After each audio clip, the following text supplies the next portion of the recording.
ಬಾಗಣ್ಣವರ ಕುಟುಂಬದಲ್ಲಿ ಒಂದು ದೊಡ್ಡ ಆಘಾತವ ಆಗೈತಿ. ಏನಪ್ಪ ಅಂತಂದ್ರೆ ಒಂದೇ ತಾಯಿ ಮಕ್ಕಳು, ಇಬ್ಬರು ಗಂಡು ಮಕ್ಕಳು, ಒಬ್ಬಳು ಹೆಣ್ಣು ಮಗಳು. ಇಬ್ಬರು ಗಂಡು ಮಕ್ಕಳು ನಿನ್ನೆ ಅಕಾಲಿಕವಾಗಿ ನಿಧನ ಹೊಂದಿದ್ರು. ಸಣ್ಣ ಮಗ ಒಬ್ಬ ಹೊಟ್ಟೆ ನೋವಿನಿಂದ ಬಳಲುತ್ತಿರುವ ಸಂದರ್ಭದಲ್ಲಿ ಜ್ವರ ನೆತ್ತಿಗೇರಿದ ಘಟನೆ ಕಂಡು ಹಾಸ್ಪಿಟಲ್ಗೆ ತೊಗೊಂಡು ಹೋಗೋ ಸಂದರ್ಭದಲ್ಲಿ ಅವಾಗ ಹಾಸ್ಪಿಟಲಲ್ಲಿ ಕೊಡ್ತಕ್ಕಂಥ ಔಷಧಿ ಮತ್ತು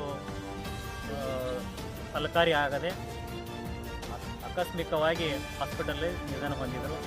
ಆ ಸುದ್ದಿ ಕೇಳಿ ಹಿರಿಯ ಅವರ ಅಣ್ಣ ಬಸವರಾಜ್ ಮತ್ತು ಸತ್ಯಪ್ಪ ಬಸವರಾಜನ್ನು ಬೆಳಗಾವಿ ಹಾಸ್ಪಿಟಲ್ಗೆ ಒಯ್ಬೇಕಂತೇಳಿ ಹೆಚ್ಚಿನ ಚಿಕಿತ್ಸೆಗೆ ಬೆಳಗಾವಿಗೆ ಹೋಗುವಂಥ ಸಂದರ್ಭದಲ್ಲಿ ಸಣ್ಣ ತಮ್ಮ ತೀರ್ಕೊಂಡಿರುವ ಸುದ್ದಿಯನ್ನು ಕೇಳಿ ಅವನು ಕೂಡ ಅಲ್ಲೇ ಅಂದ ಅಲ್ಲೇ ಅವಾಗ ಹಾಲ್ಟ್ ಆಗೋ ಸಂದರ್ಭ ಕಂಡು ಅವನು ಕೂಡ ನಿನ್ನೆ ಹಸು ನೀಗಿದ. ಇಬ್ಬರು ಗಂಡು ಮಕ್ಕಳು ತಾಯಿ ತಂದೆಗೆ ಒಂದು ಆಧಾರ ಸ್ತಂಭವಾಗಿದ್ದರು. ಆ ಬಾಗಣ್ಣವರ ಕುಟುಂಬದಲ್ಲಿ ಒಂದು ಒಳ್ಳೆಯ ಕುಟುಂಬವಾಗಿತ್ತು. ಈ ಥರ ಆಗಬಾರ್ದಾಗಿತ್ತು. ಇಡೀ ಗೋಕಾಕ ತಾಲೂಕಿಗೆ ಮತ್ತು ಬಿಲ್ಕು ಕಪ್ರೇಟಿ ಗ್ರಾಮದಲ್ಲಿ ಒಂದು ದುಃಖದ ವಾತಾವರಣ ನಿರ್ಮಾಣ ಆಗೈತಿ.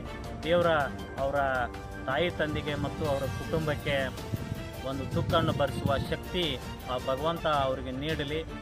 ಅವರ ತಾಯಿ ತಂದೆಗೆ ಅವರೇ ಇಬ್ಬರು ಗಂಡು ಮಕ್ಕಳು ಒಂದು ಆಧಾರ ಸ್ತಂಭವಾಗಿದ್ದರು. ಆ ಹೆಣ್ಣು ಮಗಳದಾಳ ಅವರೆಲ್ಲವನ್ನು ಕುಟುಂಬ ಜವಾಬ್ದಾರಿಯನ್ನು ಇಬ್ಬರು ಗಂಡು ಮಕ್ಕಳ ನೋಡ್ಕೊಳ್ತಾ ಇದ್ರು. ಈಗ ಕುಟುಂಬ ನೀರಲ್ಲಿ ಒಂದು ಆಘಾತವಾದಂಗೆ ಆಗೈತಿ. ಅವ್ರಿಗೆ ದೇವರ ಆದಷ್ಟು ಶಕ್ತಿಯನ್ನು ಕೊಡಲಿ ಅಂತೇಳಿ ಭಗವಂತನಲ್ಲಿ ಪ್ರಾರ್ಥಿಸ್ತಾರೆ.